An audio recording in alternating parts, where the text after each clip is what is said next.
이제 우리 성도님들 참 시간이 너무 빨리 갔나 생각이 안 나시는지요? 갈수록 그런 생각이 저는 많이 납니다. 왜냐하면 이제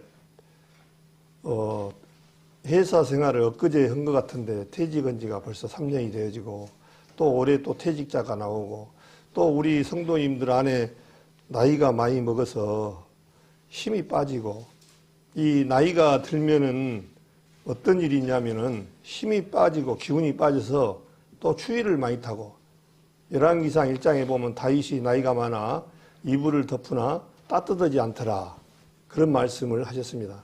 그래서 우리 사람이 이렇게 힘이 빠지고 또 나약해지고 한 이유가 다 알지를 못했습니다. 구원받기 전에는. 근데 구원받고 나니까 우리 인생은 하나님으로부터 거듭나지 않으면은 이 삶에서 벗어날 수가 없는 그런 축복을 받을 수가 없는 존재들이에요. 그래서 우리가 우리 구원받은 성도님들은 그래도 소망이 있습니다. 예. 하나님의 자녀로서 이제 우리 구원받은 사람들은 이 육신의 이 몸이 아닌 정말 주님이 주시는 그런 몸을 주시기 때문에 이제 아프고 늙고 그런 고통을 벗을 날이 육신을 벗을 날이 얼마 안 남았습니다. 누구든지 다. 그래서 우리 사실은 사도 바울께서 말씀한 것처럼 우리는 죽는 것도 그리스도 안에서 유익함이라 그렇게 되어 있습니다. 예. 사도 바울은 빨리 주님 앞에 가기를 바라고 그래서 항상 이 세상에 뭐 미련을 두지 아니하고 소망을 두고 살았던 사람이기에 그래서 우리 주님께서는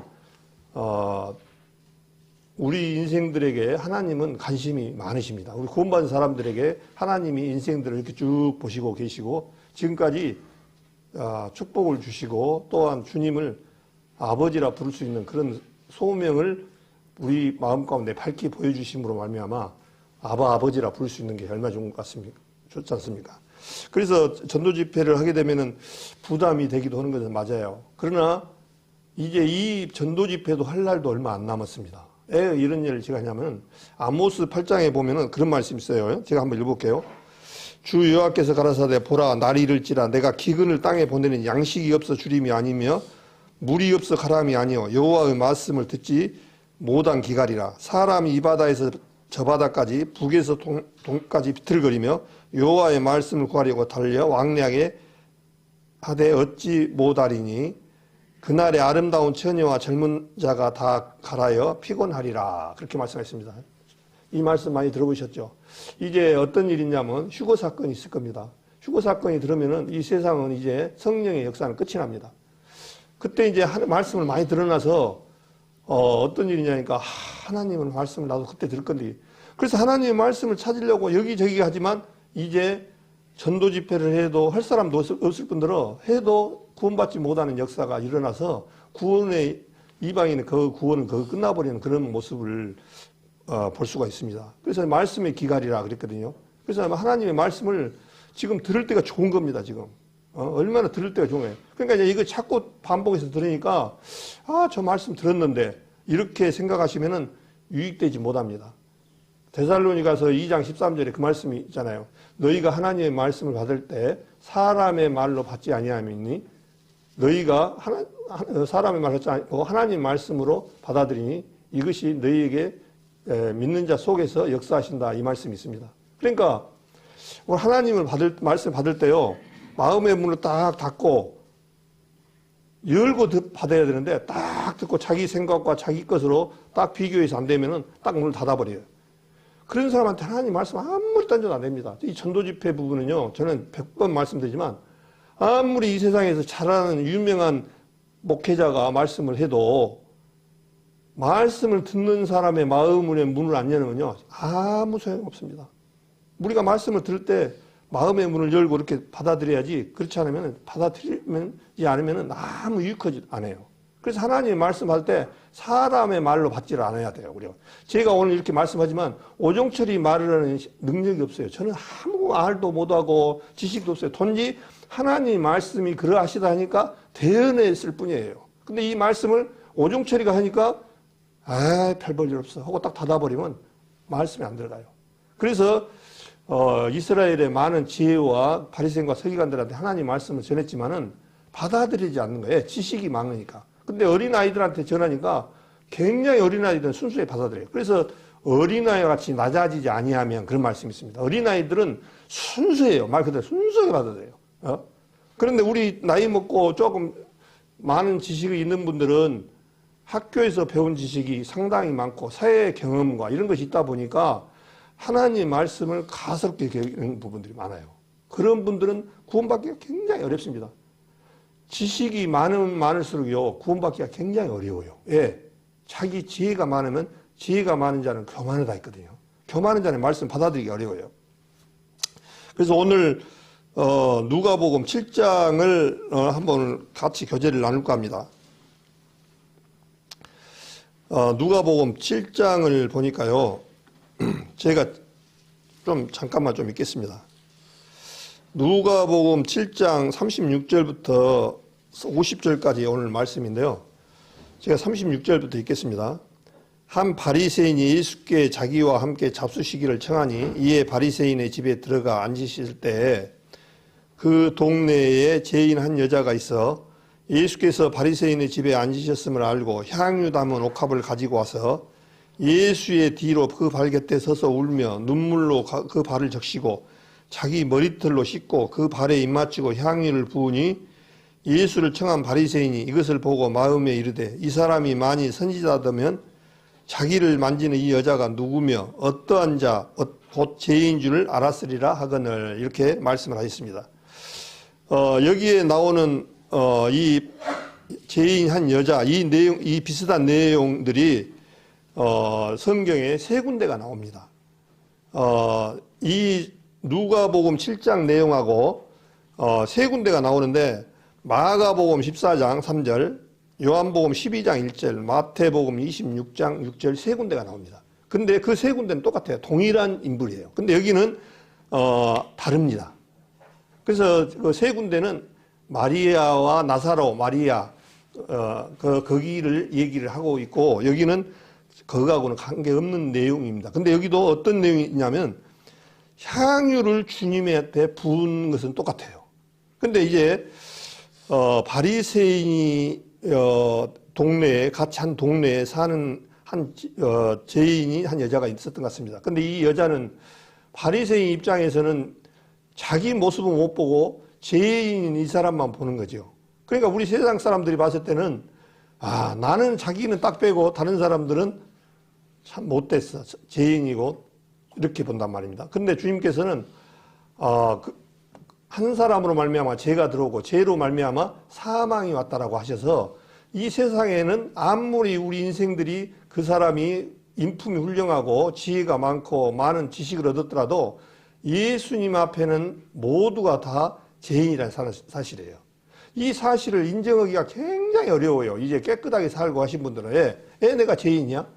근데 그거를 죄를 모르니까 얘기를 하죠. 레위기서 13장인가 보면 문둥병에 대해서 나오는데 문둥병이 어떤 말씀이냐면 참 이해가 이런 이해가 좀 어려운 그런 부분이 있어요. 문둥병이라면 우리 제병으로 인정하고 또한 실제 문둥병은 손도 떨어지고 무르고 막 진물도 흐르고 그런 제병을 얘기하시면서 이런 문둥병이 머리서부터 발끝까지 완전 잃은 사람들은 의로운 사람이다 이렇게 말을 해요. 이 문둥병 중에서 손만 문둥병이 걸린 사람이 있고 또 얼굴만 문둥병이 걸린 사람이 있고 다리만 문둥병이 걸려서 다리가 뼈가 녹아내리고 손이만 내려갖고 내린 사람도 있는데 이 사람을 의롭다 하지 아니하고 머리끝부터 발끝까지 문둥병이 든 사람을 의롭다라고 얘기를 해요. 왜 그랬을까요? 요거 조금 걸린 문둥병이 드는 거 발가락이 있어 문둥병이 든 사람들은 자기가 문둥병이라는 것을 그렇게 쉽게 생각 안 해요. 근데 처음부터 머리끝부터 발끝까지 문둥병이라는 사람은 나는 문둥병에 들어서 희망이 없고 나는 소망이 없고 나는 정말 문둥병으로서 정말 보잘것없고 나는 정말 죄인이라는 것을 철저하게 회개하는 그런 모습이 하나 비웁니다. 우리 구원받은 사람도 마찬가지예요. 구원받기 제일 좋은 방법은 그거예요. 내 자신이 얼마만큼 추악하고 더러운가를 발견을 하면 할수록 굉장히 구원받기가 쉬워지고, 또한 구원받은 사람들의 그 모습이에요. 또 구원받은 사람들이 느껴지는 것이 뭐냐면은, 처음 구원받았을 때는 내 자신의 죄가 조금 뭐 죄를 지었다 하니까 졌는갑다 이렇게 생각하는데, 갈수록 저 같은 경우도 다 마찬가지예요. 죄를 더 발견이 됩니다. 크게. 나중에는 어마어마하게 크게 죄져요. 우리 구원받은 사람들 그런 느낌 없습니까?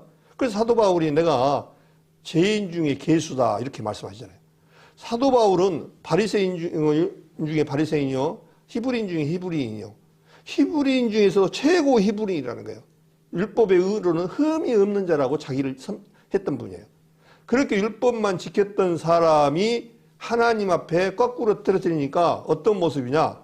아, 나는 정말 이 바리새인 같은 삶을 살았지만은 하나님이 봤을 때는 얼마나 더러운 존재였을까 하는 것을, 은혜를 깨달은 순간 은혜가 크다 보니까 더 커진 거예요. 그래서 죄인의 괴수다 소리를 하는 거죠.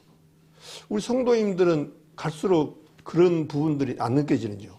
구원받는데 뭔 죄를 했냐, 그 얘기가 아니에요. 구원을 받고 보니까 더욱더 은혜가 커지는 거예요. 그래서 로마서 5장 20절인가 보면 죄가 더한 것에 뭐라고요? 은혜가 크다 그렇게 말씀했어요. 이 은혜를 크게 받으면요, 받을수록 죄가요 엄청나게 컸던 것을 발견이 되는 거예요. 그래서 죄가 더한 것에, 죄가 더 많이 있었던 사람에게는 은혜가 커지는 거예요. 오늘 내용이 그 내용이에요, 실제로. 자, 이 바리새인의 집에 와서 아마 초청을 했는지 어쨌는지 예수님이 바리새인 집에 갔습니다. 근데 그 동네에 한 여자 죄인이 있었던가 봐요. 이 죄인이, 여자가 어떤 죄를 지었는지 저는 잘 모르겠어요. 그러나 아마 상당히 세상적으로 상당히 손가락 받는 그런 모습의 삶을 살았지 않느냐, 그런 생각이 되어져요. 그러니까 이제 예수님이 오는데, 여자가, 죄인 여자가 와갖고 예수님 발 앞에 와서 눈물을 흘리고, 여기 뭐라 하겠습니까? 예수님의 뒤로 와서, 앞으로도 못 가, 자기는 얼마나 죄인이라는 걸 알기 때문에 예수의 뒤로 와가지고 그 발 곁에 서서 울며 눈물로 그 발을 적시고, 예수님을 보는 순간 너무 눈물이 뚝뚝해서 발로 씻길 정도 눈물을, 그 마음이 어떻겠습니까? 얼마나 동했겠습니까? 발을 적시고 자기 머리털로 씻고. 이분은 보통 분이 아니고, 이분이 어떤 분이라는 것을 아시는 그 죄인 입장에서는 구원자라는 것은 너무 큰 거예요. 그러니까 그냥 막 눈물로 발에 뚝뚝 떨어지고 눈물로 발을 적시고 자기 머리털로 씻고 그 발에 입 맞추고, 이분의 그 마음의 동요는 얼마나 크겠습니까? 이분은 이제 메시아를 진짜 만나버린 거예요. 그런데 이 바리새인은 아직까지도 못 만났어.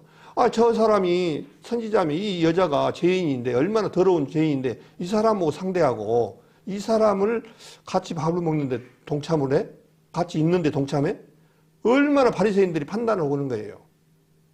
우리가 봤을 때는 바리새인들이 거룩하고 그런 것 같지만은, 여기서 주님께서는 지금 바리새인을 설명을 나온 게 아니라 이 죄인 여자를 지금 얘기를 하고 계시는 거예요. 그래서 이제 발 곁에서 울며 눈물로 그 발을 적시고 머리털로 씻고 그 발에 입 맞추고. 이 발이라는 거 어떻겠습니까? 가장 세상에서 더러운 것을 왔다 갔다 하는 자예요.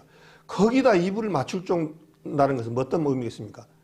나는 그것에 관계없이 정말 이 부분으로 말미암아 나는 생명으로 살겠다 하는, 이 부분 아니면 죽겠다 하는 그런 부분이에요. 그래서 이 여자는 완전히 예수님의 그 모습을 발견한 거예요.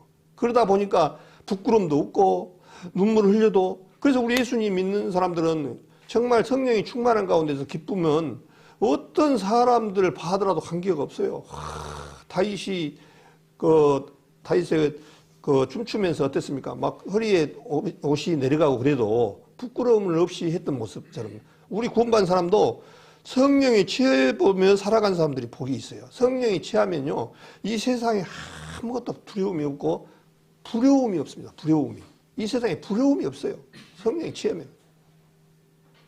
그래서 이제 그 발이라는 것은 가장 더럽고 그런데 발에다가 입을 맞출 수 있는 그런 분이에요. 그러면서 39절에 뭐라니까 예수를 청한 바리새인이 이것을 보고 마음에 이르되 이 사람이 만일 선지자면 자기를 만지는 이 여자가 누구며 어떠한 자 곧 죄인 줄 알았으리라 하거늘 예수께서 대답하여 가라사대 시몬아 여기 보니까 바리새인 이름이 시몬이라는 사람이 이름이 이제 나타났습니다. 이것을 시몬 하면 보통 베드로 그렇게 생각하는데 그 당시에도 마리아, 요셉 이런 우리나라 뭐 철수, 뭐 길동이 뭐 이런 이름이 많듯이 여기 이스라엘 이 당시에도 이름이 중복된 이름들이 많았습니다. 그래서 시몬이라는 이름은 베드로도 시몬이지만 이 시몬은 바리새인 이름이 시몬이었던 것 같습니다. 그래서 시몬아 그런 부르고 있는 거예요. 베드로를 얘기한 건 아닙니다. 여기 상에서. 예수께서 대답하여 가라사대 시몬아 내가 네게 이를 말이 있다 하시니 저가 가로되 선생님 말씀하소서 가라사대 빚주는 사람에게 빚진 자가 둘이 있어 하나는 500데나리온을 졌고 하나는 50데나리온을 졌는데 갚을 것이 없으므로 둘 다 탕감하여 주었으니 둘 중에 누가 저를 더 사랑하겠느냐 이렇게 물어봅니다. 우리 성도님들은 얼마나 하나님 앞에 빚을 졌습니까? 여기서 500데나리온하고 50데나리온하고 그 빚을 졌는 사람한테 탕감하여 주었다라 그렇게 말해요. 500데나리온 사람한테 500데나리온을 탕감해 주었고 또 이 50데나리온 전 사람도 동일하게 같이 탕감해 줬다는 거예요. 없애줬다는 거예요. 이 탕감이라는 뜻이 그 헬라의 에리케사들 해가지고 무효로 주다, 취소하다 이런 뜻이에요. 탕감이란 게 말 그대로 없던 걸 해주는 거예요. 그러면은 500데나리온 받은 사람이 탕감해줬던 사람이 더 은혜롭겠습니까? 감사하겠습니까? 50데나리온이겠습니까? 예, 500데나리온 받은 사람이 당연히 너무 감사죠. 너무 감사해. 예? 그러니까 우리 성도인들 안에도 마찬가지예요. 내가 구원을 받았는데 나는 돈을 주님 앞에 얼마만큼 탕감을 받은 존재인가 그걸 한 번쯤 생각해 봐요. 이것이 핵심이에요 사실은요. 어떤 분들은 이만치 탕감을 받았다 하면 어떤 사람은 너무너무 탕감을 크게 받아서 감사가 정말 표현할 수 없는 그런 감사로 살아가는 사람이 있는 반면에 그래 예수님이 십자가에서 그냥 돌아가셔서 참 불쌍한 양반이야. 이렇게 살아가는 사람하고 그렇게 되면 안 되겠죠. 참 예수님은 저 젊은 청년이 무엇을 잘못했길래 저렇게 십자가에 달려갖고 죽어버렸다냐. 이렇게 사는 사람이 있는 반면에 정말 이분은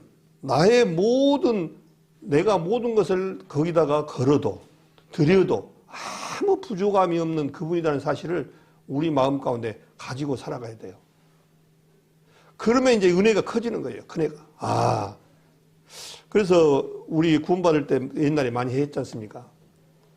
우리의 연수가 70이요 강건한 80이라도 수고와 슬픔뿐이네. 우리의 연수가 보통 우리 한국인 평균 나이가 82세인가 되더라고요. 근데 지금 의료 수준이 높아져 가지고 건강 영양 보충도 많이 하시고 환경도 좋아지고 해서 그렇게 80세가 사는데 우리나라 조선시대 때 살았던 사람들의 왕들의 평균 나이가 44세밖에 못 살았어요. 그러면 저는 지금 44세 왕들 나이라면은 거의 20년을 넘었어요. 죽어야 될 나이가. 우리 성도님도 마찬가지예요. 근데 지금 여기까지 살았어요. 근데 많이 살고 그게 중요한 것이 아니라 하나님을 알고 가야 되는 거예요. 그래서 70년을 동안에 70년, 80년을 정말 주님을 향해서 주님 때문에 고난을 받고 주님 때문에 어려움을 받고 세상 가운데서 하나님 앞에 하나님 믿는 사람으로서 손가락질을 받고 또 안 좋은 얘기들을 많이 듣고 고통을 받고 살아갈래? 아니면 70년 동안 편안하게 그냥 내 하는 대로 살다가 영원히 지옥에 갈래? 이 두 가지 선택권이 있는 거예요, 사실은요. 근데 여기 우리 성도님들은 이 세상 좀 어렵더라도 고통스럽더라도 나는 이 세상에 70년 고통을 받더라도 주님의 영원한 삶을 살아야겠다라고 고개 숙이고 그렇게 살아가는 사람들입니다. 실질적으로. 우리 너무나 잘 아시는 히브리서 11장을 한번 볼까요? 히브리서 모세가 그 부분에 정말 표현을 잘 해놓으셨죠. 히브리서 11장을 보겠습니다. 히브리서 11장에 보니까 뭐라고 했냐면요. 너무나 많이 읽었던 내용인데요. 히브리서 11장 23절부터 제가 읽겠습니다. 11장 23절.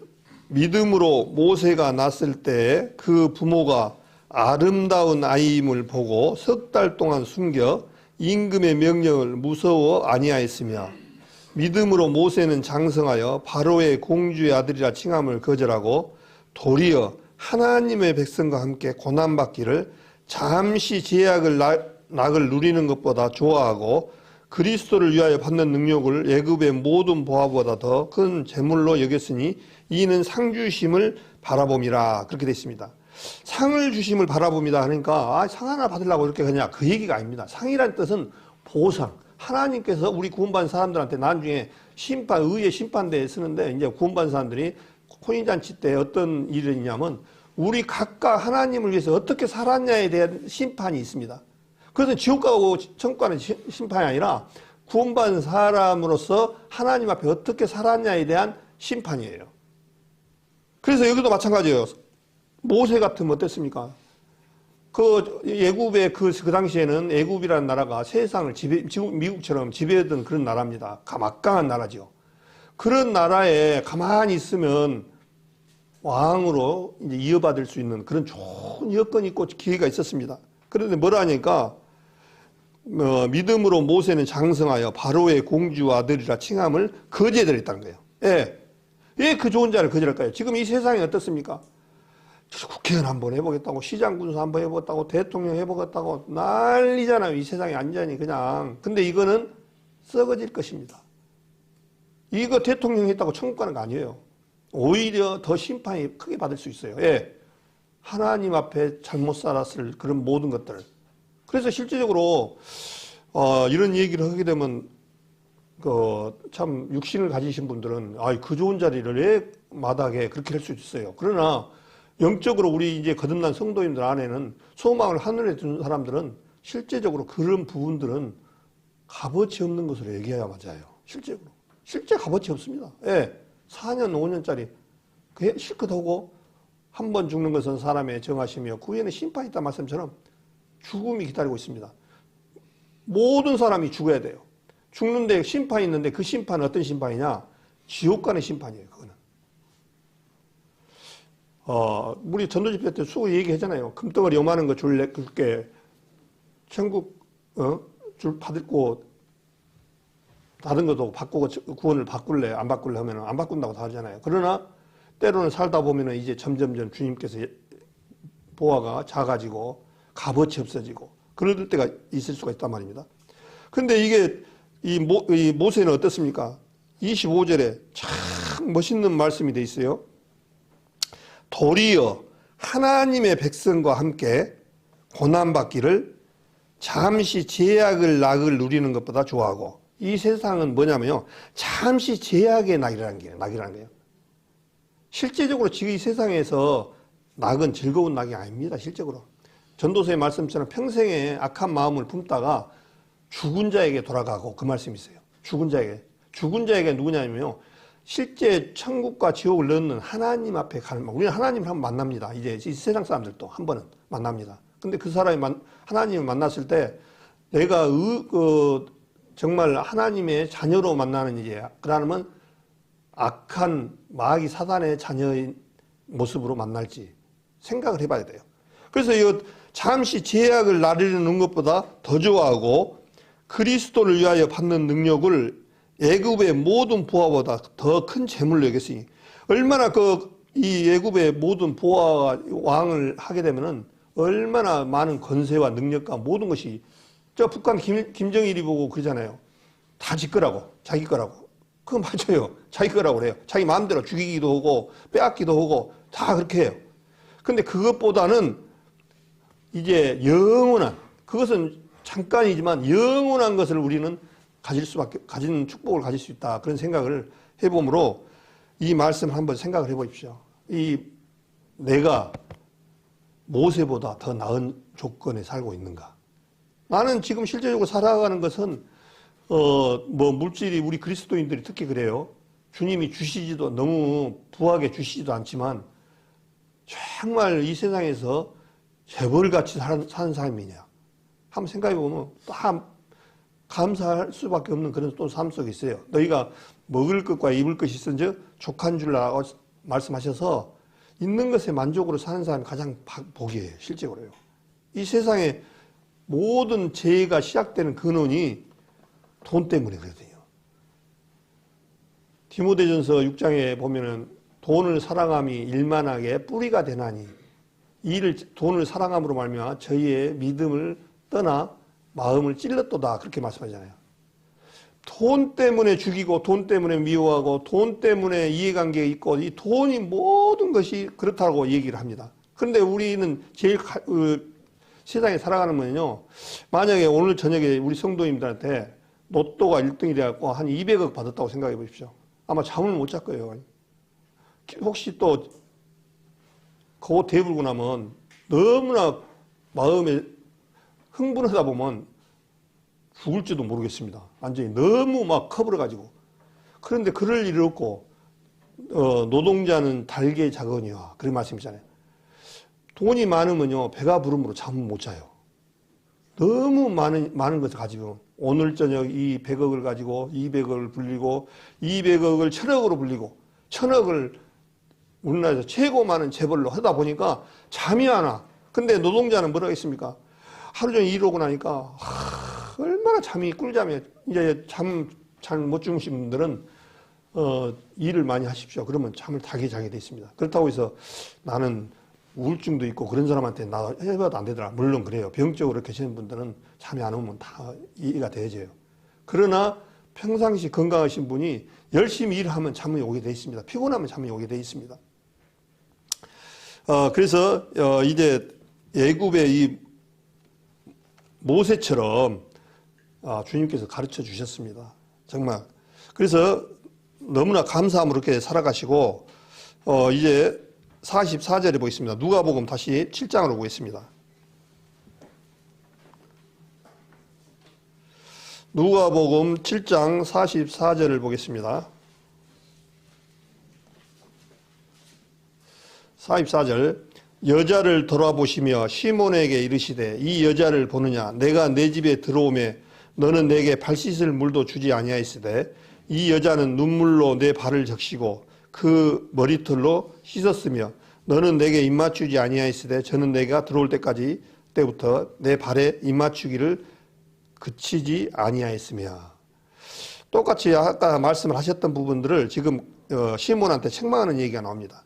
내가 네 집에 들어오면 네가 발 씻을 물도 주지 않았다.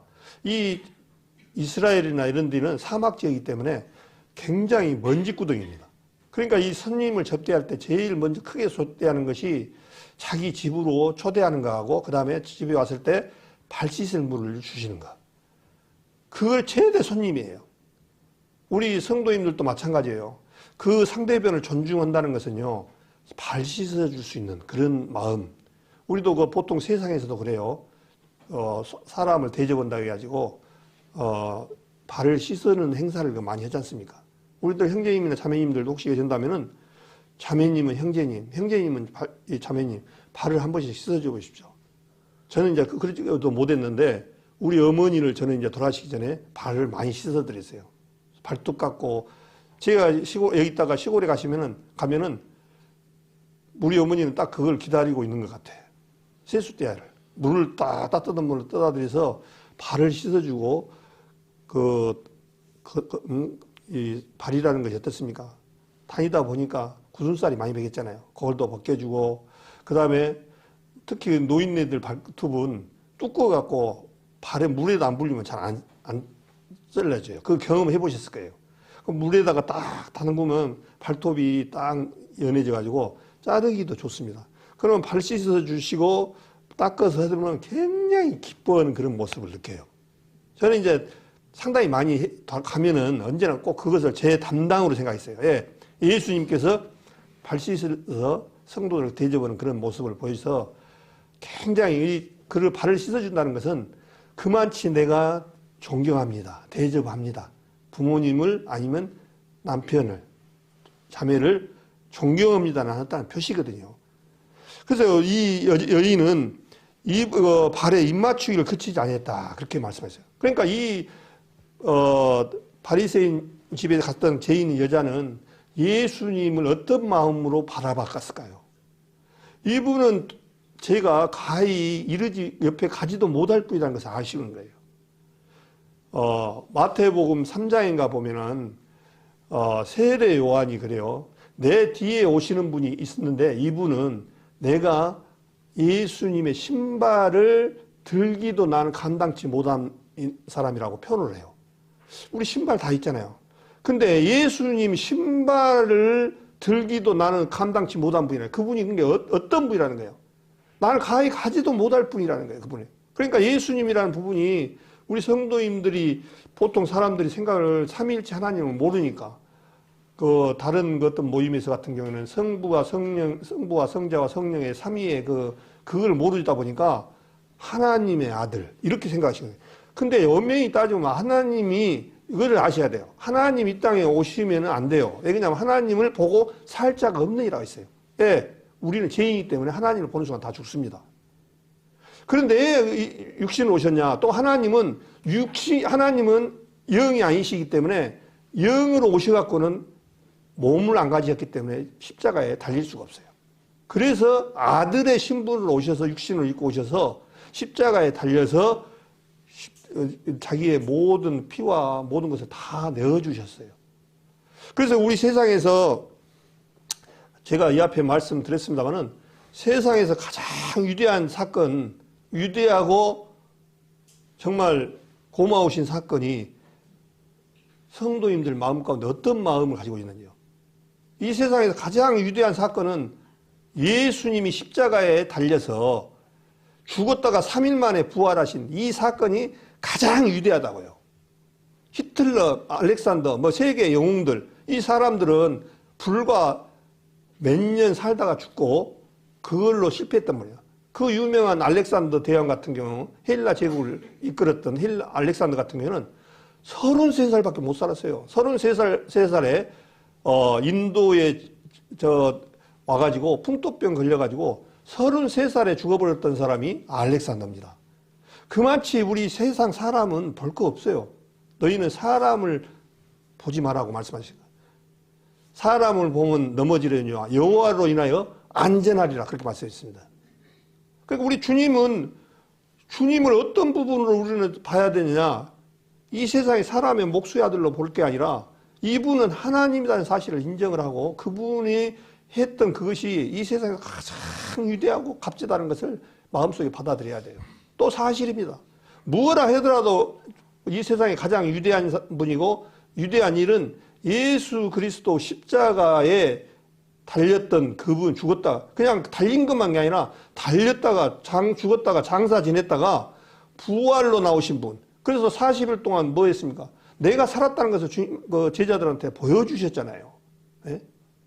이 부활이 굉장히 큽니다. 그래서 이 세상의 모든 사람들은 다 아담의 후손이기 때문에 다 죽어야 돼요. 다 지옥 가야 돼요. 그래서 주님 죽으실 때 너무나 잘 아시다시피 십자가에 같이 연합해서 죽으시고 장사 지내시고 부활할 때 우리는 새로운 생명의 부활로 태어난 사람들이에요. 그걸 알아야 돼요. 이건 이론이 아니에요. 그러면은 부활로 태어난 존재이기 때문에 율법에서 이제 우리는 해방이 된 사람들이에요. 율법은 그래서 그 로마서 7장 내용이 그 내용이거든요. 이 율법은요 절대 우리가 못 이깁니다. 율법 못 지켜요. 율법을 절대 못 이기고 이길 수도 없어요. 근데 율법을 이길 수 있는 길은 딱 한 가지예요. 뭐냐? 율법을 내가 열심히 지키려는 게 아니라 율법 앞에 내가 죽어버려야 돼요. 율법 앞에 죽은 자는 율법이 나를 주장하지 못해요. 율법은 항상 그러잖아요. 너 이렇게 해, 이렇게 해. 계속 지적만 해, 지적사항만. 우리 세상 사람들 말로 지적질을 잘한다고 많이 했잖아요. 율법은 지적만 해. 계속 이렇게 하지 마, 이렇게 너는 이러고 있어. 근데 살리지는 못해. 그런데 율법 앞에 우리가 지키려면은, 벗어나려면 죽어야 돼요. 그래서 그거 주님이 알아서 해요. 그걸 주님이 너무나 잘 알기 때문에 우리를 같이 십자가상에 죽을 때 같이 연합해서 죽고 같이 묻어붙다니까요. 우리 어르신들도 이거 이해를 하셔야 돼요. 나는 지식이 좀 짧아서 모르는 그런 개념이 아니에요. 이건 쉬워. 그냥 예수님 다닐 때 최하자 모친도 달렸고 나도 달렸고 이 모든 사람, 이 세상 사람은 다 달렸어. 그럴 때 예수님 죽을 때 이 최하자 모친도 죽었어요. 죽으면 이게 부활이 없으면 불쌍한 사람들인데 예수님 부활할 때 최하자 모친도 부활하고 나도 부활하고 모든 사람들이 부활했어요. 근데 왜 어떤 사람들은 그것을 모르냐면 믿지 않기 때문에 받아들이지 않게 합니다. 그래서 데살로니가 2장 13절에 아까 말씀드린 것처럼 너희가 하나님의 말씀을 받을 때 사람으로 말로 받지 아니하고 하나님의 말씀으로 받으니 또한 너희 믿는 자 속에서 역사하신다. 그렇게 하나님의 역사하려면요 딱 조건이 하나예요. 우리는 그것을 받아들이면 돼요. 근데 안 받아들이면 안 돼. 아무리 여기서 명강사가 당신 죄를 다 사해주고 당신은 이제 하나님의 백성이 됐다라고 얘기해도 안 받아들이고 마음의 문을 열면 안 열면 아무리 안 돼요. 아무리 이건 안 돼요. 누가 하셔야 우리 말 있잖아요. 소나 말이나 물가에는 끌고는 가서 먹이지는 못한다. 그거 먹는 역할은 누가 해야 되냐면 내가 해야 돼요. 내가. 하나님이 어거지로 먹여주셔서 다 구원받으면 얼마나 좋겠어요. 근데 그것은 짝사랑이에요. 내가 먹어야 하나님을 사랑하는 거거든요. 네? 짝사랑은 서로 사랑해야 사랑은 서로 같이 사랑해야 사랑이지 한 사람만 사랑하는 것은 짝사랑이거든요. 그런 사랑으로는 안 된다는 거죠. 그래서 이제 이 여자의 모습을 하시고 46절에 보니까 누가복음 7장 46절 다시 제가 읽겠습니다. 너는 내 머리에 감람유도 붓지 아니하시되 저는 향유를 내 발에 부었느니라. 이 이스라엘에 제일 많은 게 감람유입니다. 이 감람유를 올리브나무라고도 합니다. 우리 자매님들도 올리브유로 건강식품이라 가지고 많이 이 올리브유도 쓰죠. 그래서 이 감람유도 붓지 아니하시되 감람유가 굉장히 많아요. 이스라엘은 그 땅에 딱 토질에 자라기 맞는 이 올리브나무예요. 그래서 그 감람유도 붓지 않았다. 말 그대로 흔하다는 거예요.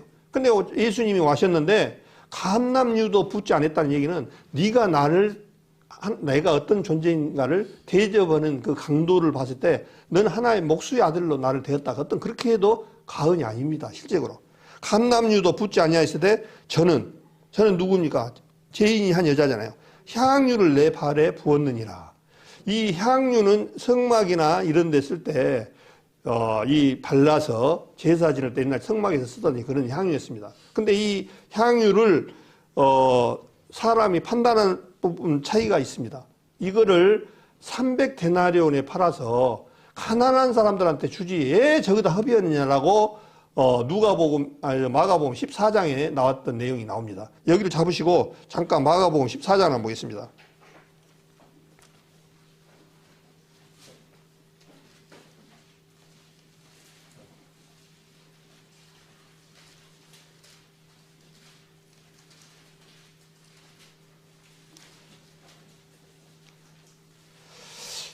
마가복음 14장입니다.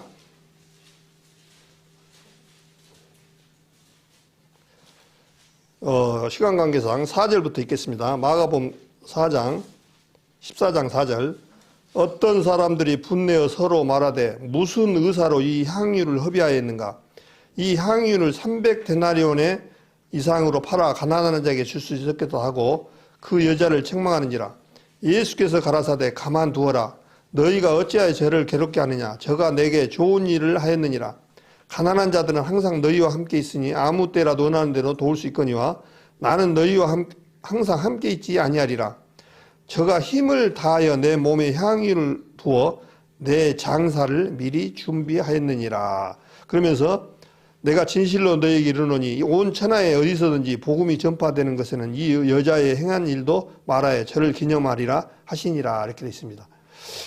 전도 집회할 때마다 복음을 전할 때마다 이 여자의 향유를 부었던 것을 기념을 하는 거예요. 얼마만큼 우리 마음들이 이 여자 같은 마음으로 죄인 여자인처럼 마음으로 바꿔야 돼요. 어떤 사람들은 300데나리온이라는 것은 하루 그 품삯이 하루에 한 데나리거든요. 그래서 300데나리온 곱하기 한 우리나라 지금 임금이 한 10만 원이라 생각하면 3천만 원짜리입니다.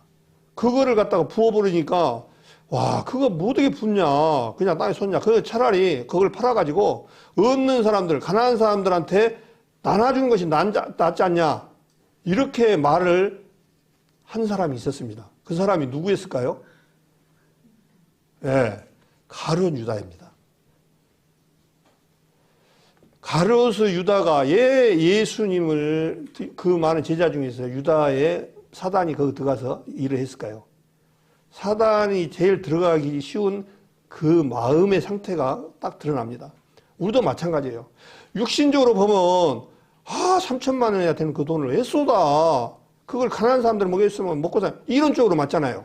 그런데 주님은 그걸 바라보는 게 아니에요. 너희가 나를 사랑하는 마음이 주님은 내를 얼마만큼 귀하게 또한 높이면서 내가 어떤 사람이라는 것을 인정하는 것을 받고 싶어 하는 거예요, 주님은. 근데 주님을 생각하기를 그냥 향이 팔아서 가난한 사람들한테 주지 뭐 저 사람한테 부어? 이렇게 받아들였을 때 얼마나 주님께서 뭐 그렇게 말하는 사람한테 원망 내지는 안타까운 말이 안 흘리겠습니까? 너무나 우리가 생각할 때는 이론적으로 생각하면 예수님 너무 이기적이네. 그 3천만 원짜리를 자기한테 쏟는 것을 좋아하고 세상 사람들한테는 안 주고 그런데 반문으로 말씀을 드리자면은 그분들이나 우리 세상 사람들 우리 모두가 다 오늘 이 순간까지 하나님의 은혜를 안 입은 것이 있나요? 발끝부터 머리끝까지 지금까지 살아오고 지금 이 순간에도 예수님의 은혜를 안 입은 것이 없다고요. 안 입은 것이 없어요. 안 입은 것이. 그건 아셔야 돼. 제가 이제 몇 번 얘기를 드리지만은 우리 모든 생활과 이 지구에 어떤 말씀이냐면 히브리서에 하나님이 이 세상을 붙잡은 바 됐다라고 되어 있거든요. 그러니까 지금 누가 붙잡고 있냐니까 하나님이 지금 붙잡고 있어요. 그래서 우리가 너무 잘 알잖아요. 이 지구라는 데서 얼마나 20만 가지 조건이 있어야 되는데 그 조건을 누구한테 왔고 누구로부터 지금 왔냐면 하나님이에요. 하나님이 20만 가지 조건과 그 작동을 잘 하게끔 지금까지 붙들고 계셔요. 이 붙들었던 것을 하나님께서 붙들고 있으니까 지금 이 순간까지 우리가 잘 편안하게 살았습니다. 그러나 어느 순간에 이 붙든 것을 놓을 시기가 있습니다. 이것을 붙잡은 바 된 것을 점점점 어떠냐면 꽉 잡았던 것을 점점점 느슨하게 지금 놓고 있어요. 그러다 보니까 지금 어떤 현상이 나니까 기후가 엉망이고 지금 엉망이잖아요. 이 앞에 오스트리아입니까? 산불이 났는데 끄지를 못했어요. 세계의 모든 헬기들이 거기 다 갔어요. 끄지를 못했습니다. 사람들 얼마나 두려우니까 바다로 뛰어들었어요. 그 집 앞에 집 다 살르고. 근데 이 지구 온난화 때문에 불을 끌 수가 없다는 거예요. 지금 우리 주위만 봐도 알잖아요. 지금 뭐 겨울에는 사만사오라 해가지고 3일 추우면 4일 따뜻하고 이렇게 딱 편안하게 이렇게 막 됐었는데 지금 성도님들 지금 어제인가 보니까 뭐 20도 겨울인데도 이게 좋은 게 아니에요, 사실은요. 이 모든 환경과 질서가 깨져가고 있는 거예요, 지금. 점점점 놓고 있는 거예요, 주님께서. 점점점점. 그래서 지금 이 동해안에 잡히는 물고기도 옛날에는 오징어가 많이 잡혔는데 오징어가 없다고 뉴스에 막 나오고 그러잖아요.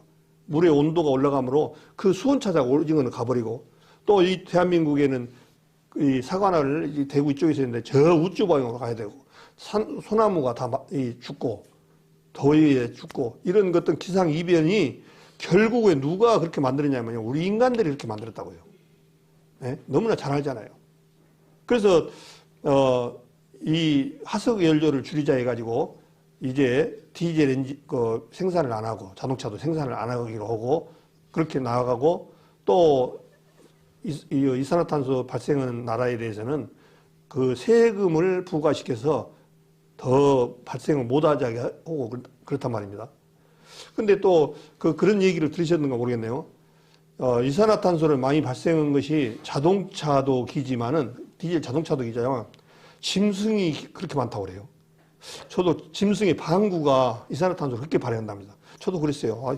뭐 얼마나 소가 방구를 많이 낀다고 그렇게 나오는데 그렇지 않답니다. 이 세계의 모든 사람의 욕심 때문에요. 짐승은 특히 대세김질하는 짐승은 방구를 많이 낀답니다. 이게. 예, 먹었던 것을 다시 소화해서 꺼냈다 보니까 이 방구를 많이 껴요. 그러다 보니까 이 소들을 왜 그러냐면 옛날에는 한 집에 하나씩이나 켰어요. 농사하려고. 근데 지금은 사람의 욕심이 많아갖고 몇만 마리, 몇십만 마리를 엄청나게 키웁니다. 예.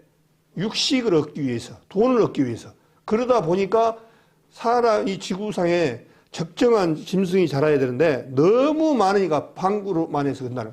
그래서 나 방구가 너무 많이 껴갖고 이 지구 온난화 현상에 한 1조를 한다길래 처음에는 나도 설마 그랬을까 했어요. 근데 우리 사람들이 가만히 보니까 지금 이 세계적으로 먹고 살만하니까 물론 아프리카는 어렵지만은 대부분들이 육류를 엄청나게 섭취하잖아요. 지금은 육류, 특히 중국 같은 경우에는 블랙홀입니다.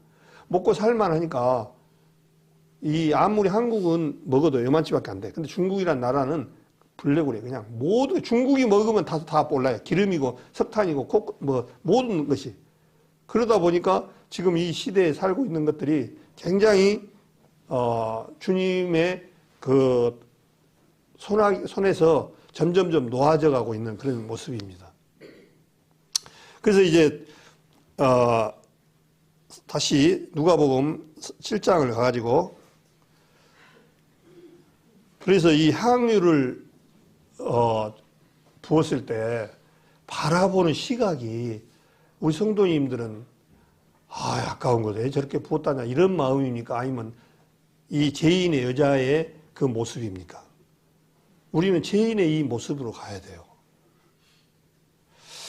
그래서 이 좋은 책망을 하시는 부분이 마태복음 26장을 한번 보겠습니다. 이 앞에 한번 말씀을 드렸는데 마태복음 26장에 보니까 제가 7장은 딱 잡으십시오. 누가복음 7장은 마태복음 26장을 보겠습니다. 마태복음 26장 14절 보겠습니다.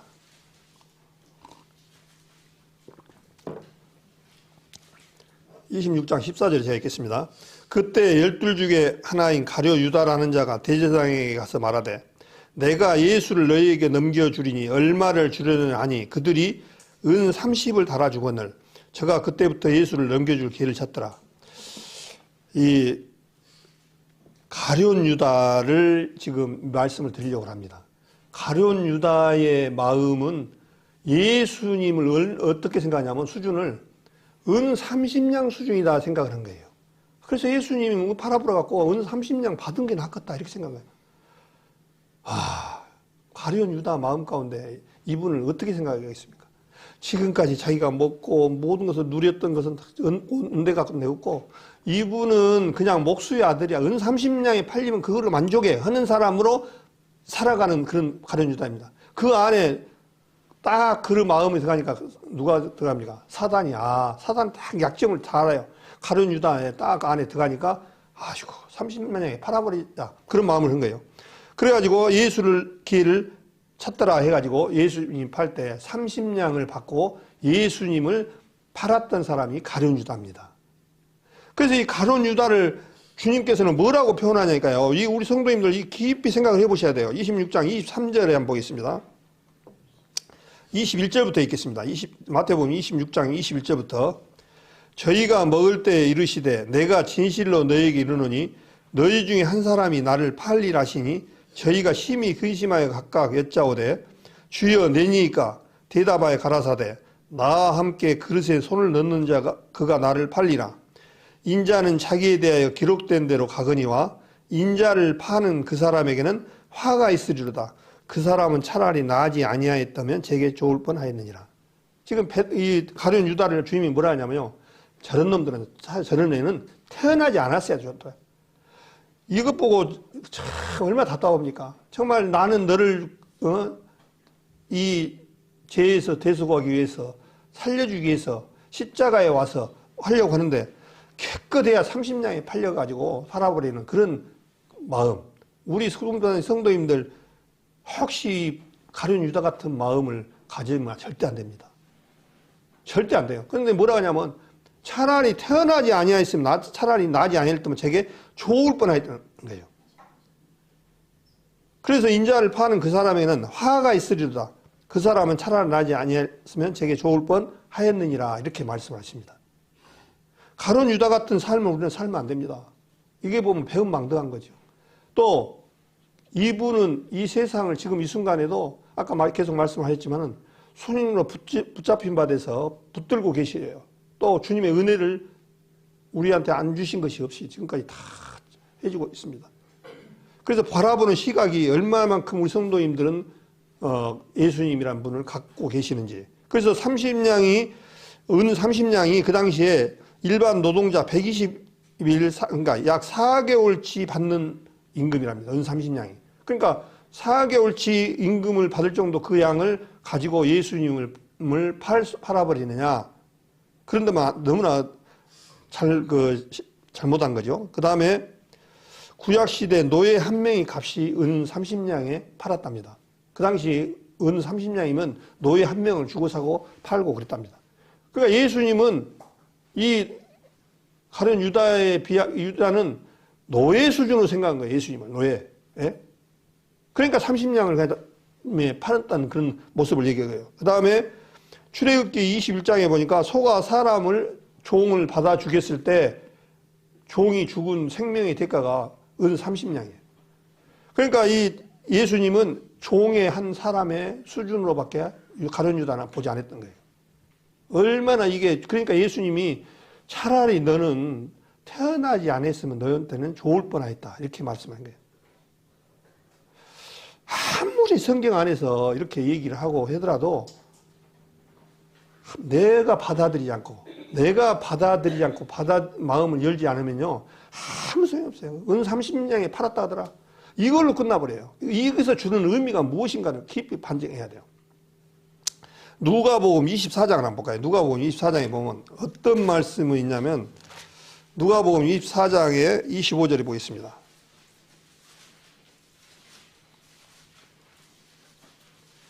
누가복음 24장입니다. 누가복음 24장 25절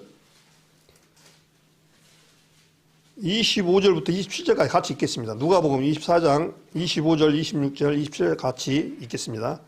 가라사대 미련하고 선지자들의 말한 모든 것을 마음에 더디 믿는 자들이여 그리스도가 이런 고난을 받고 자기의 영광에 들어가야 할 것이 아니냐 하시고 이에 모세와 및 모든 선지자의 글로 시작하여 모든 성경에 쓴 바 자기에 관한 것을 자세히 설명하시니라 그렇게 됐습니다. 예수님께서 엠마오로 가다가 두 사람하고 만나서 얘기를 하는데 예수님 보고 그런 거예요. 저기 예루살렘에서 일어났던 일들을 쭉 얘기를 하면서 얘기를 하니까 예루살렘에 일어났던 일을 모르요? 예루살렘에는 큰 어떤 선지자가 십자가에 달려가서 죽었다가 살아나신다고 하셨는데 그 말씀대로 우리는 믿고 지금 가고 있습니다. 그 말씀을 쫓아서 지금 고향으로 가고 있습니다. 그러는데 그 옆에서 이야기했을 때 눈이 가려워서 예수님을 못 봤다는 거예요. 그러면서 지금 책망하는 내용이 뭐냐면은 가라사대 미련하고 선지자들의 말한 모든 것을 마음에 더디 믿는 자들이요. 지금 우리도 그렇게 들을 수가 있습니다. 우리한테도 나는 진짜 하나님의 말씀이 맞으면은 정말 온전히 받아들이는가? 주님께서 요한복음 3장입니까? 거기에 보면 뭐라고 있냐면 3장에 보면 너희가 땅의 일을 말하여도 믿지 아니하는데 하늘 일을 말하면 너희가 어찌 믿겠느냐 하는 말씀이 있어요. 땅에서 땅의 일이라는 게 뭐냐면 거듭나는 겁니다. 이 거듭나는 거 얘기를 해도 믿지 않는데 하늘 얘기를 하면 네가 믿겠냐 그 얘기예요. 근데 하늘 일이라는 부분은 뭐겠습니까? 앞으로 우리는 어떤 집에 살아야 되냐면 이 세상에 아파트 30평, 50평, 100평 이런 집은 벽돌이나 이런 걸로 지었잖아요. 근데 우리는 요한계시록 21장, 22장을 한번 집에 가셔서 보십시오. 앞으로 얼마나 그런 화려한 집에서 기다리고 있습니다. 그런 집을 가진 사람이 이 세상 것에 매혹되어 있으면 안 되겠죠. 우리는 그런 비교되고 지금만 조금 참으십시오. 그럼 나중에 그것이 준비가 되어졌고 이제 우리는 죽을 수가 없는 그런 존재로 얘기한다면은 성경에서도 그랬어요. 우리 아브라함도 죽었거늘 네가 죽지 않는다고야. 이런 말을 한 거예요. 그게 이제 죽는다는 의미를 모르는 거예요. 죽는다는 의미는 뭐냐면요. 우리 육신이 죽는다 이 의미를 하는 게 아니에요. 실제로요. 지금 이 세상 사람들은 뭐라고 하나님 편에서 얘기하냐면 다 죽은 자다.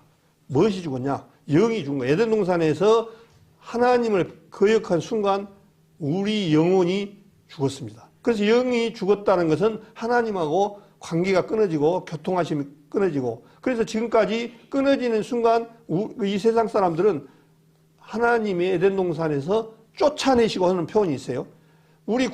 하나님께서 에덴 동산에서 선악과를 따먹는 순간 어떤 사람들이냐면요, 쫓겨난 사람들입니다. 쫓겨난 사람들, 이 세상 사람들은. 그래서 항상 고향이 그리워.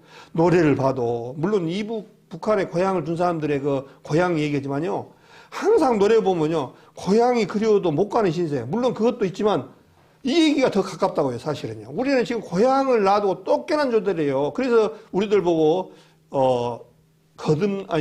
나그네와 행인 같은 너희를 권하노니 그렇게 하잖아요. 나그네와 행인 같은. 이 세상 사람들은요 나그네 생활이에요. 우리 사람들이 이 나그네 생활을 지금 이 예부에 나와가지고 얼마나 고생들이 많습니까? 우리 성도님들. 예? 고생들 실제 왔죠. 평생에 아침부터 저녁까지 농사 일 끌고 사다 보니까 남은 것이 결국 고생밖에 없잖아요. 그 집 떠나면 고생이라고 그러잖아요. 집 떠나니까 이렇게 고생했잖아요. 지금 집 떠났어요. 그러면 집으로 돌아가야 돼. 돌아갈 날이 이제 얼마 안 남았어요. 이제 그것을 바라보고 살아가요. 그것이 우리 신앙의 주님이 가르쳐주는 핵심이라고요. 사실은요. 너희는 지금 고향을 떠난 자들이야. 아버지를 잃어버린 그 탕자와 비유도 똑같아요. 예? 둘째 아들이 이 아버지 것을 방기에서 받아가지고 세상에서 화랑방탕에 살다가 이제 세상에 돈이 떨어지고 살다 보니까 어떻습니까? 배도 고프고 먹는 것도 시원찮고 옷도 시원하고 잠자리도 그러고 굉장히 그렇게 험악하게 사는 생활이 지금 우리 나그네 생활이라고요. 지금 그 얘기를 하는 거예요. 실제로. 그러다 보니까 이제 아버지 생각이 안 납니까? 그 둘째 아들도 우리 아버지 집에는 가면은 나의 종들도 또 먹을 것이 풍부하고 좋은 것이 많은데 나는 여기서 굶어 줄여 죽는구나. 이 표현이 우리 세상 사람들의 표현이라고요. 사실은요. 우리 떠나다 보니까 이 나그네 나오다 보니까 우리 자매님들 생활고 때문에 아침부터 저녁까지 일하신 분, 또 남자들은 날마다 가서 돈 버니라고 고생하시는, 이게 다 고향 떠난 것 제 때문에요. 고향 안 떠났으면 그거 걱정할 것도 없습니다. 사실은요. 근데 이제 자기 고향에 가면 이제 풀 메고 나무 가지치기 할 일이 없습니다. 이제 가서 먹기만 하면 돼. 먹기만 하면 이제 천년왕국에서는 우리는 가서 먹기만 하면 이제 그 일만 남았습니다. 그 일을 큰 것이 남아 있는데 조금 이 세상에서 비교해 갖고 조금 내가 좀 어렵고 그러면 예수님이 밥 먹여주냐 이렇게 돼버리면 그분은 은혜롭지가 못해요. 실제로. 그래서 여기서 보니까 어떤 사람이니까 가라사대 미련하다는 거예요. 미련하고 선지자들의 말한 모든 것을 마음에 더디 믿는 자들이에요. 그러니까 우리 성경에 아무리 얘기를 해줘도 받아들이지 않으면 자세가 중요합니다. 더디 믿으면요 소용없어요. 더디 믿는 자들. 그러면서 26절에 그리스도가 이런 고난을 받고 자기의 영광에 들어가야 할 것이 아니냐 하시고 이에 모세와 및 모든 선지자 글로 시작하여 모두의 성경에 쓴 자기에 관한 것을 자세히 설명하시니라. 요한복음 5장 19절에 그렇게 말씀했잖아요. 이 성경이 말한 모든 것은 나를 위한 것이다. 나에 대해서 얘기했다. 선지자와 모든 분들이 말했던 것은, 앞선 분들이 말했던 것은 다 예수님을 얘기를 했다는 거예요. 그래서 성경이 창세기부터 요한계시록까지가 결국은 누구 말씀이냐니까요. 예수님을 드러내기 위한 그 말씀이거든요. 근데 예수님을 드러내기 그 속에는 엄청난 축복이 있다고요. 그 축복이 뭐냐? 이 세상에 잃어버렸던 영혼들을 다시 찾는 축복의 말씀이 들어있습니다.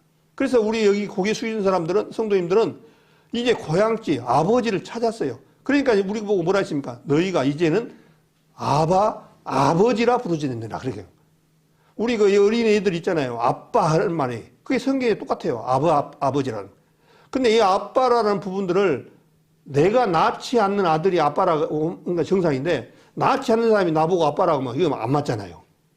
하음이가 우리 정성민 집사한테만 아빠라고 그래야지. 다른 나보고 아빠 그러면 맞아요? 안 맞잖아요.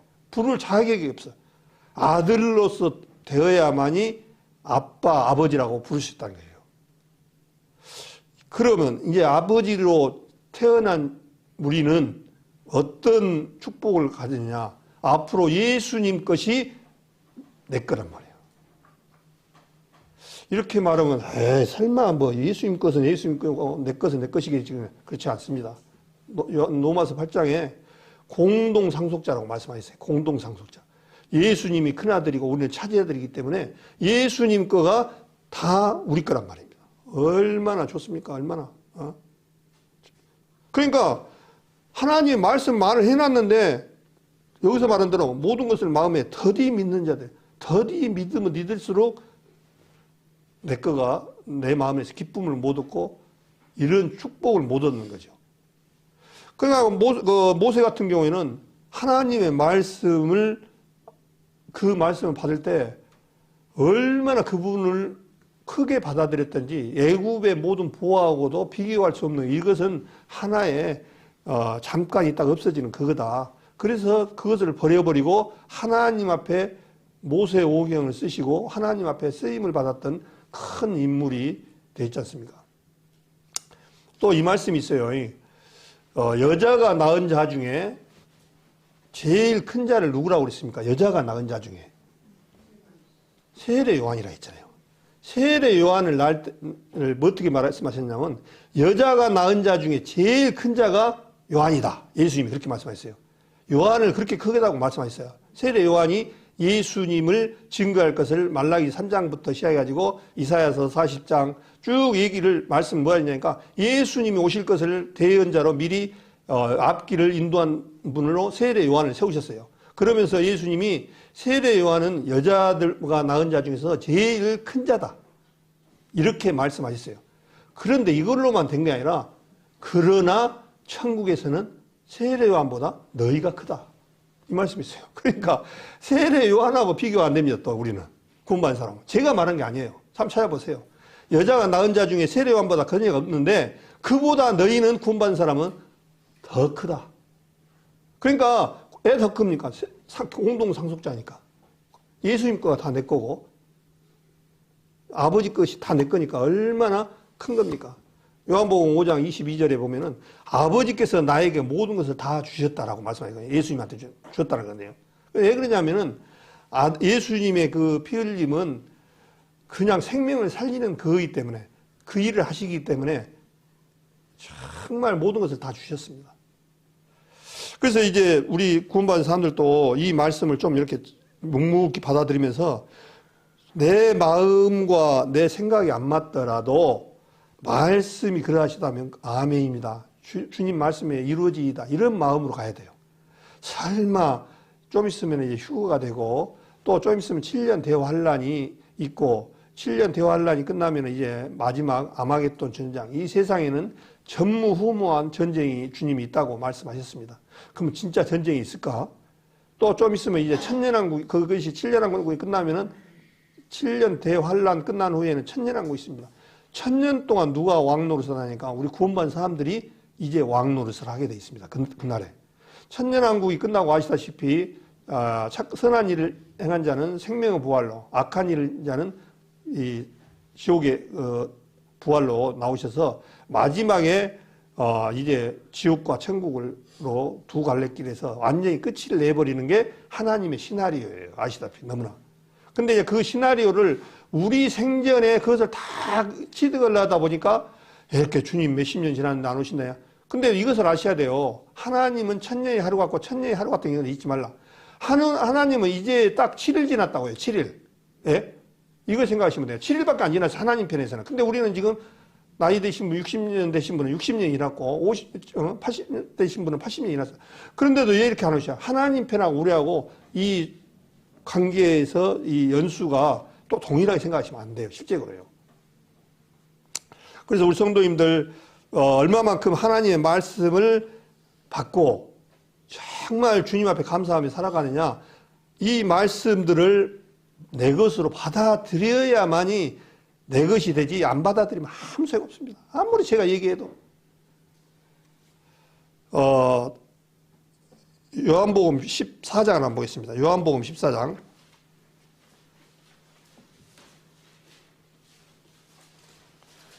요한복음 14장을 보면은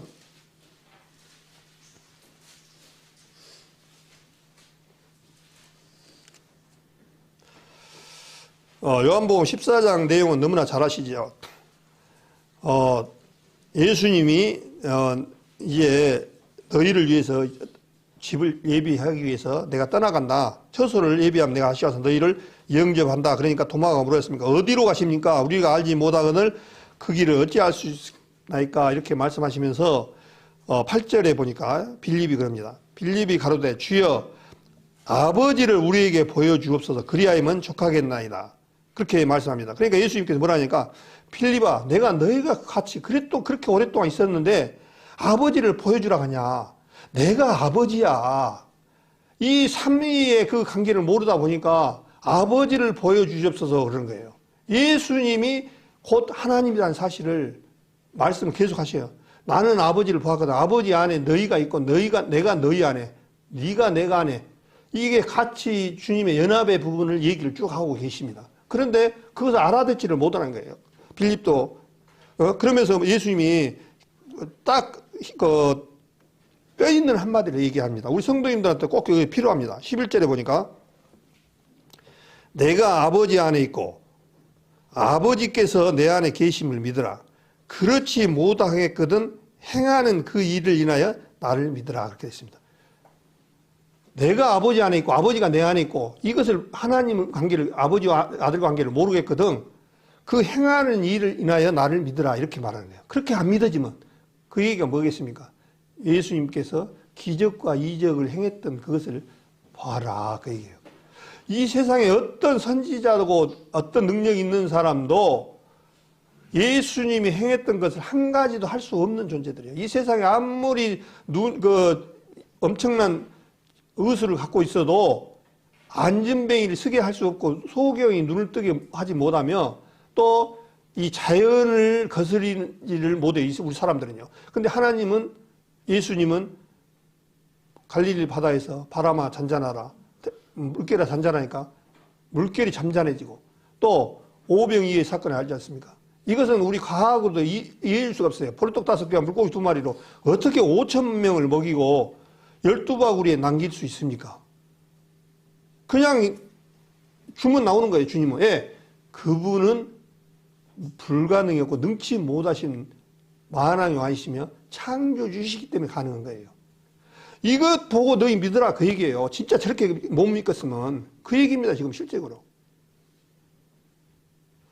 그래서 이게 주님께서 아무리 얘기를 말씀을 하셔도 받아들이지 못하신 분들한테는 그래서 참 어렵습니다. 이런 부분들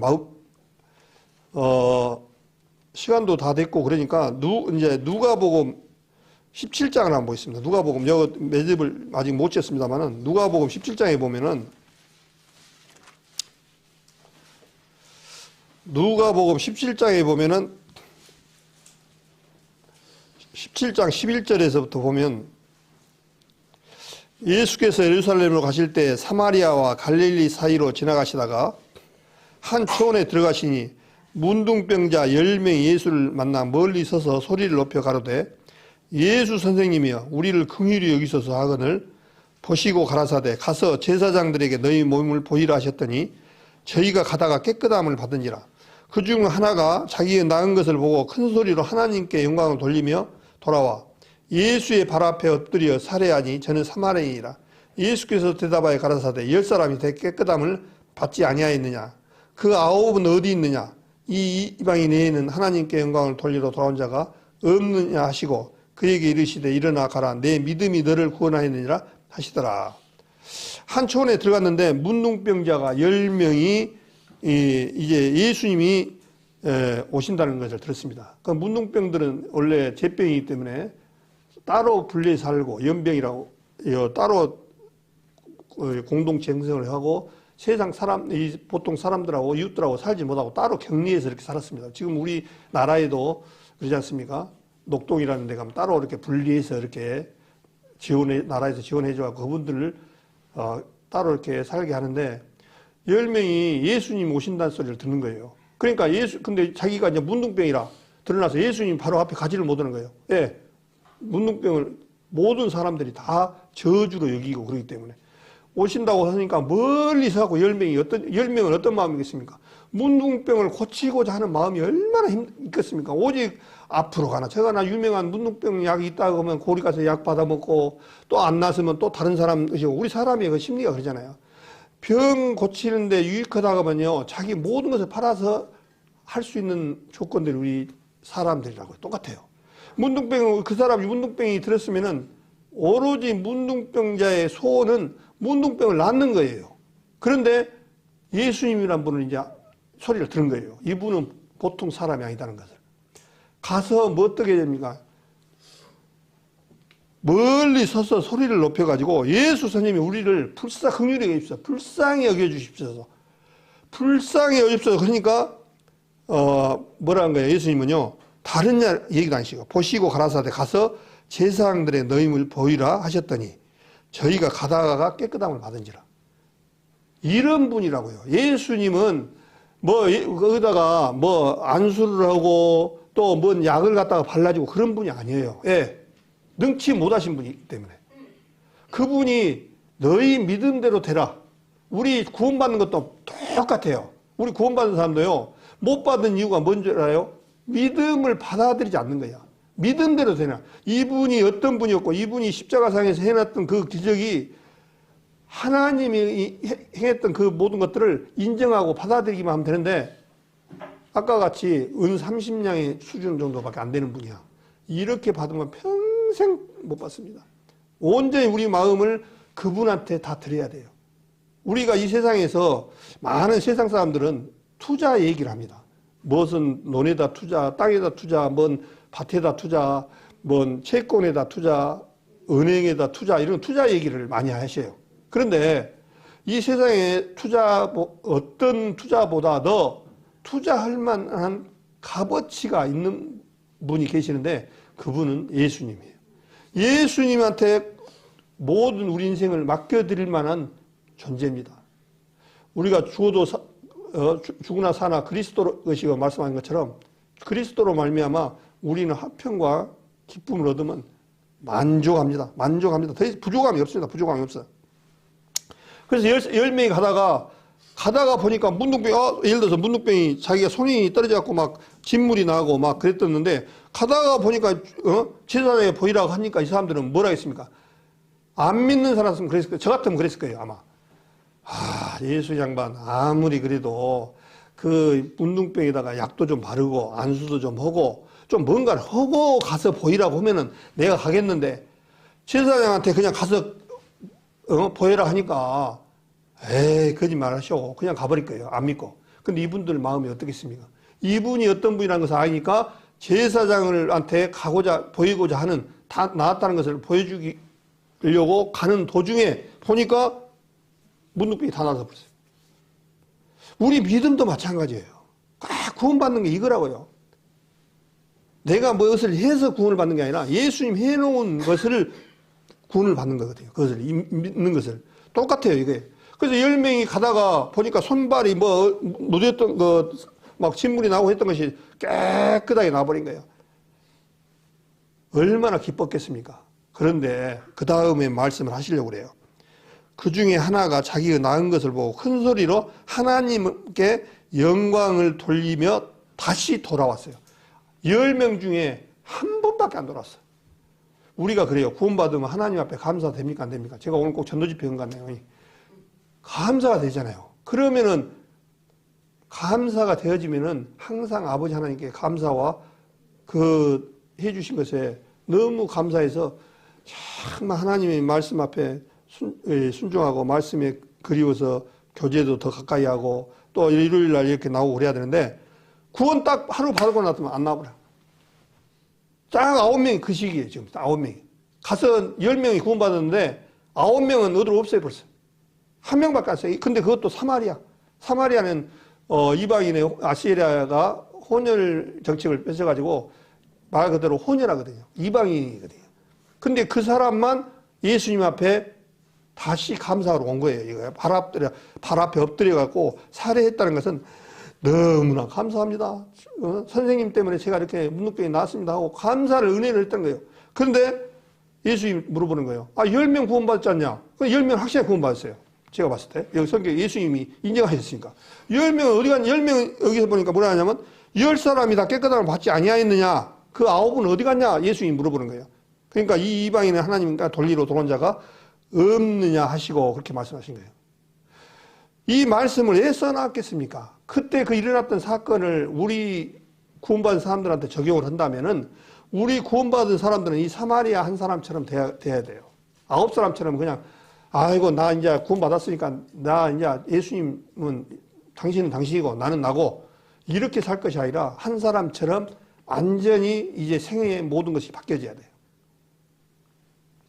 그래서 이렇게 쭉 말씀을 하시고 여러 성경에서는 여러 부류로 이런 부분을 말씀하셨습니다.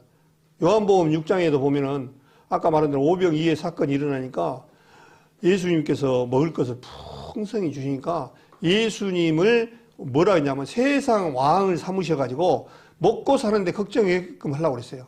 예수님만 따라오면 막 빵 주고 떡 주고 하니까 먹고 사는데 걱정 없거든요. 그래서 세상의 왕을 삼으려니까 예수님이 아셨습니다. 이 세상의 왕은 예수님이 너무나 잘 아셔요. 이 세상 왕이 누구죠? 사단이잖아요, 사단. 그러면 예수님이 이 세상의 왕이 되면 또 사단하고 또 동격으로 생각하는 거예요. 그러니까 예수님은 아시고 이 세상의 왕을 하려는 게 아니라 하늘의 왕. 그리고 이 세상 왕은 유일하게 이제 마지막에 이 세상 모든 왕은 끝이 납니다. 이 세상을 다스리는 마지막 왕이 누구냐니까 예수 그리스도입니다. 요한계시록에 보면은. 그래서 그분을 삼으면은 먹고 사는데 이상이 없겠다 생각해서 전부 다 예수님을 왕을 삼으려고 그렇게 했습니다. 근데 예수님께서 그걸 아시고 산으로 도망가셔 버렸어요. 그래서 이제 어느 정도 있다가 예수님이 먹을 것도 안 준단 말이에요. 그러니까 이제 그 12제자뿐만 아니고 그 제자를 통해서도 구원받은 제자들이 많이 있었습니다. 그런데 이제 안 주니까 어떤 사람들은 뭐냐니까 가버린 거예요. 요한복음 6장만 한번 보고 마치겠습니다. 요한복음 6장.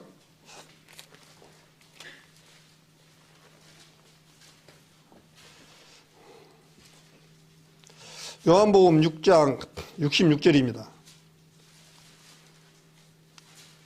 요한복음 6장 66절입니다. 이러므로 제자 중에 많이 물러가고 다시 그와 함께 다니지 아니하더라. 예수께서 12제자에게 이르시되 너희도 가려느냐. 그러니까 여기 66절에 제자 중에 많이 물러가고 얘기는 12제자를 얘기한 게 아니라 그 당시 예수님 말씀을 듣고 다녔던 제자들이 굉장히 많았습니다. 그 제자를 말합니다. 근데 이 제자들이 가버린 거예요. 전부 다 흩어져 버린 거예요. 그러니까 이제 베드로 보고 시몬 베드로에게 묻는 겁니다. 너도 갈래? 그러니까 영생의 말씀에 계심에 우리가 누구로 가오리까? 우리가 주는 하나님의 거룩과 신자실 줄 믿고 알았삼나이다. 명언을 남겼습니다. 참 베드로 정말 멋진 말입니다. 너도 갈래? 그러니까 시몬 베드로가 영원한 생명, 죽은 이 세상의 생명이 아니라 영원한 죽지 않는 생명. 그 말씀이 계심에 우리가 누구로 가오리까? 우리가 주는 하나님의 거룩과 신자신 줄 믿고 알았삼나이다. 그렇게 말씀하셨습니다. 우리도 마찬가지로 참 이 세상에 살다 보면은 구원받은 사람들이 참 하나님을 많이 떠난 사람들이 많이 있습니다. 성경 안에서는 쭉 그런 얘기들을 많이 하셨어요. 그래서 은혜가 죄가 더한 것에 은혜가 넘쳤다고 우리 성도님들 모두가 다 정말 주님의 은혜를 우리는 마태복음 18장에 보면 형제의 용서에 대해서 나오시면서 1만 달란트 빚진 자에 대해서 얘기를 하십니다. 근데 거기서 1만 달란트의 빚진 자라고 하신 그 말씀은 그 내용상을 우리한테 적용한다면은 1만 달란트 빚이라는 것은 그 당시 이스라엘의 1년 예산이 800달란트였답니다. 그러니까 1만 달란트라는 돈이 얼마겠어요? 우리나라 예산이 뭐 690조인가? 뭐 그러던데 1만 달란트를 계산해 보니까 어떤 학자들은 약 22조 정도로 빚을 졌다고 준 값이라고 말씀하셔요. 이것은 무엇을 의미하냐면 우리가 갚을 수 없는 그런 존재라는 거예요.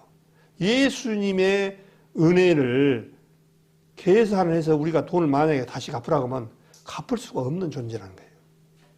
그런 많지 숫자예요. 그래서 우리 성도님들이 이제 오늘 말씀을 드렸던 그 부분을